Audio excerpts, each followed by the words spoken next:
Femme fatale dépressive, mère névrosée, femme au foyer frustrée, chez Todd Haynes, Paul Thomas Anderson, Robert Altman ou encore David Cronenberg, Julianne Moore a incarné de 1000 manières des archétypes féminins, en leur apportant profondeur, humanité et infinie nuance. Pour son premier rôle chez l'espagnol Pedro Almodóvar dans La Chambre d'à côté, Lion d'or en 2024, elle incarne une écrivaine discrète, accompagnant une amie chère en fin de vie, campée par Tilda Swinton. En décembre, on a pu rencontrer l'iconique actrice américaine au mythique hôtel Bristol pour une interview Première fois. It was wonderful working with her. I really love Tilda, and she is a true partner. I think that was what was great about the relationship. I think we both went into it with a desire to be collaborative, to be together, and to build this relationship, because that's what the story is about. It's about this friendship and what they're able to give one another, how they can witness one another, how they help each other through this. I loved it. I loved being with her. I loved learning from her. We have a lot in common too. You know, we're both the same age. We have children who are the same age. We've had careers that are relatively similar. They've followed parallel paths. You know, she always says we could have been old friends. We could have known each other in our 20s. We just happened not to cross paths then, but we did now. So we had a lot to base our friendship on. Ingrid, do you think I need to say goodbye to my closest friends? I think you should do whatever you want to do.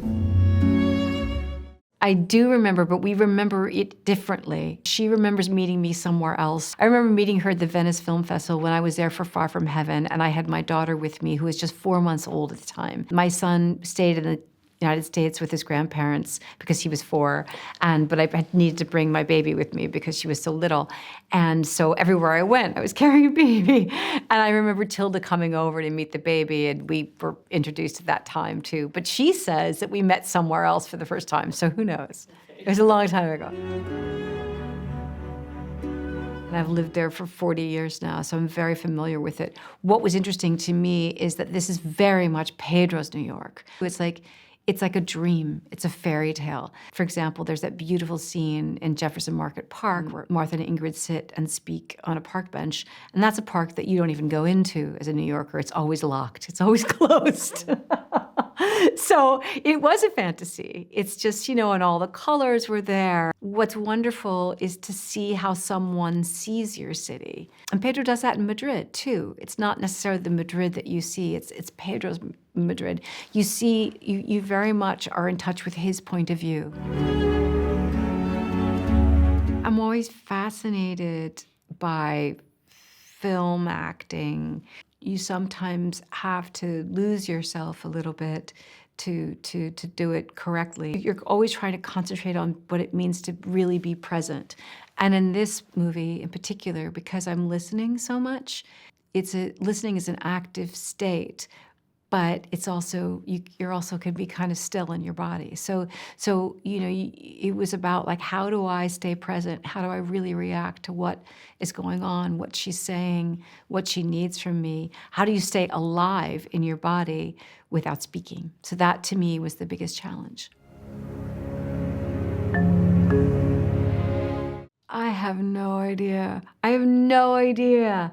I'm always curious about why you're chosen, why someone will say, I choose that person, that body, that physicality, that voice, you know. With someone like Pedro, he's very specific about the story that he's telling and how he wants and how he sees it. So I'm aware of that with filmmakers, that they sometimes have something in mind. So I don't know, but I'm always curious.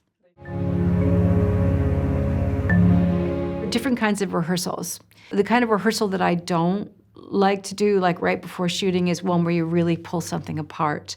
Because if you pull something apart deeply, deeply, deeply before you shoot it, for me, I can lose the energy.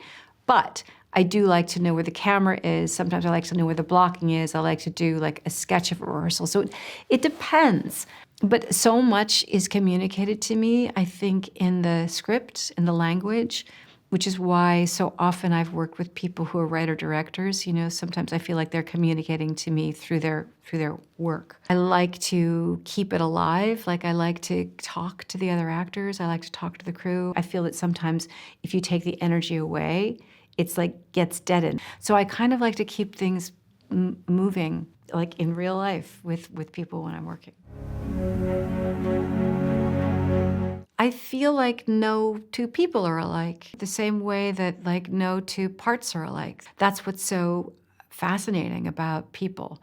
It's like, how is it possible that people keep being born and they're always so distinct? You might find similarities in terms of language and culture. You're gonna find differences in actual human beings. And so that's the way the characters are too. So you're always like, okay, who is this person? What does she say? How does she move? What does she want? She's always gonna want something different than someone else. So I'm always thinking about things very, very specifically.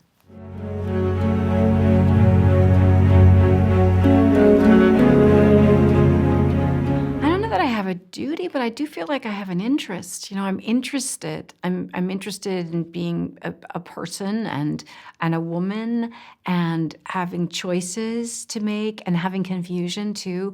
I loved Jules because she was so confused. I actually felt like it wasn't her sexuality that she was struggling with, it was her identity. Suddenly her kids were growing up and she hadn't quite decided what to do with her life and her job.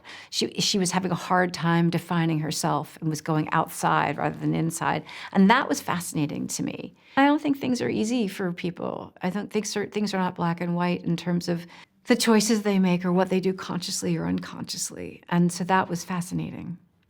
Hey, Bug. Don't be back late. I know. Come give us a hug before you go. Hugs. Hug her, that's what she's there for. Of all time. Oh, that's impossible. That's so hard. I don't know that I have that, you know, that I could do that. For one thing, I forget. I actually forget what I've done. Like people will say, do you remember that movie? And I'm like, no. I would say that Todd is someone, for me, working with him, has been just so completely rewarding. I feel so free, you know, when I work with him. I don't always think about the actual role. I think a lot about the experience. Create something with someone. That has been the most important thing for me. It was an audition. I read the script and I absolutely was floored by it. I'd never read anything quite like it. I really loved it and I was desperate to audition for him. And I'm really, really surprised that it wasn't cast already. I just assumed that something that was that fantastic would already be cast with someone who was a star. And I was so nervous. I can remember walking to the audition and it was really hot. And I wore white jeans and a white t-shirt because I wanted her to look kind of blank. And I remember how nice he was. He was really, really nice. And we didn't talk a lot. You know, he didn't say much. He didn't give me any direction. And I felt very strongly that there was one way that I saw the character. And I thought, well, if he doesn't see the character this way, then I'm the wrong person for him. I read one scene and then another scene and another scene, and then he said, okay. And I said, okay, and we said goodbye, and that was it. You know, and then he cast me after that. Your family and friends tell you that you're overreacting.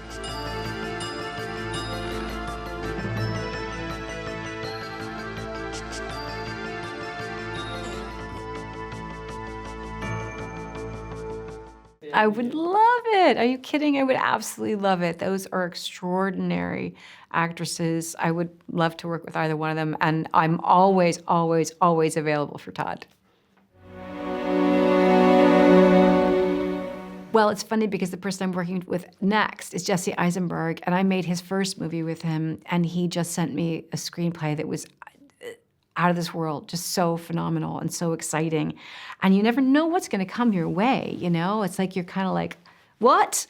You know, and so I'm very, very excited to get to work with him again. I'd like to work with Justine Triet. I think she's amazing. Lynn Ramsey is someone I'd love to work with. Chloe Zhao, Sean Baker. I think there are lots of people making really, really exciting films. When you were a little boy, you were my little ally. Your life was going to be happier. You were going to be one of the good ones. And then something switched in you. You stopped being interested in anything outside your own little world. Sorry about that.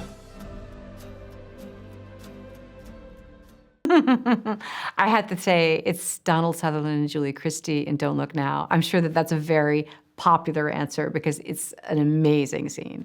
I think what I like about it is that it's so incredibly intimate, you know, is that you really feel what they feel for each other in the scene.